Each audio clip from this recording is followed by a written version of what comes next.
మాజీ మంత్రి కేటీఆర్ బీఆర్ఎస్ నేతలపై మంత్రి సీతక్క మండిపడ్డారు. గత 10 ఏళ్లలో కేటీఆర్ ఎప్పుడైనా ఓయూకి వెళ్లారా? కేటీఆర్ మాటలు కోటా శ్రీనివాసరావు కోడి కథ లెక్క ఉందని ఆమె దుయ్యబట్టారు. గత ప్రభుత్వంలో ఒకే ఇంట్లో 2 పెన్షన్లు తీసుకున్నారని ఆరోపించారు. ధరణి తెచ్చి పేదలకు పట్టాలు ఇవ్వకుండా అన్యాయం చేశారని నిప్పులు చెరిగారు. అంతేకాకుండా 10 ఏళ్లలో ఎందుకు ఉద్యోగాలు ఇవ్వలేదని మంత్రి నిలదీశారు. పేదలకు ఎంతమందికి ఇల్లు ఇచ్చారు? అవుట్సోర్స్ ఉద్యోగులకు జీతాలు ఎందుకు ఇవ్వలేదని ప్రశ్నల వర్షం కురిపించారు. మొన్న వీళ్ళు గవర్నర్ను కలిసి కాంగ్రెస్ పార్టీలో వచ్చిన ఎమ్మెల్యేల మీద అనర్హత వేటు వేయాలని చెప్పారు. ఎవరి ద్వారా ఇప్పించారు? కాంగ్రెస్లో గెలిచి ఎమ్మెల్యేగా ఉంటూ మరి టీఆర్ఎస్లో జాయిన్ అయినటువంటి సంబంధిత సోదర మంత్రి గారి ద్వారా ఇప్పించారు. అంటే ఇది ఎవరిని ప్రశ్నిస్తున్నారు? వాళ్ళు రాజీనామా చేసి తీసుకున్నారా?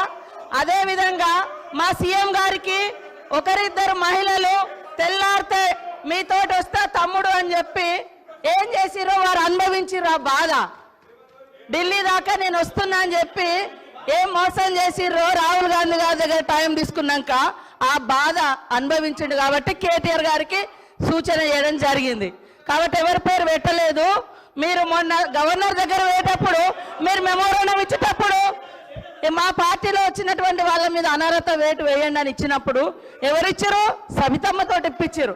మరి సవితమ్మ కాంగ్రెస్ నుంచి టీఆర్ఎస్ లో పోయినప్పుడు ఇచ్చినప్పుడు ఏం తెలియదు, ఏం తెలియదు, ఏం తెలియదు. ఒక్కొక్కరిని నువ్వు జాయిన్ చేసుకున్నప్పుడు గొప్ప, మీరు జాయిన్ చేసుకుంటే గొప్ప. ఏం తెలుసు నీ దురహంకారం బంద్ చేసుకో కేటీఆర్. ఏం తెలియదు. మళ్ళీ అదే కాంగ్రెస్ విధానాల మీద తిడుతుంటే వాళ్ళిద్దరు చప్పట్లు కొట్టడం ఎంతవరకు కరెక్ట్ అధ్యక్ష? ఇప్పుడు కాంగ్రెస్ పార్టీలో 10 ఏళ్ళు మంత్రులుగా చేసిర్రు. మరి 70 ఏళ్ళ కాంగ్రెస్ విధి విధానాలు తెలిసే వాళ్ళ పదవులలో కొనసాగినప్పుడు మళ్ళీ కాంగ్రెస్ని తిడుతూ ఉంటే రోజు ఇట్లా కొడుతూ ఉంటారు. అది కరెక్టా అధ్యక్ష? అది కరెక్టా?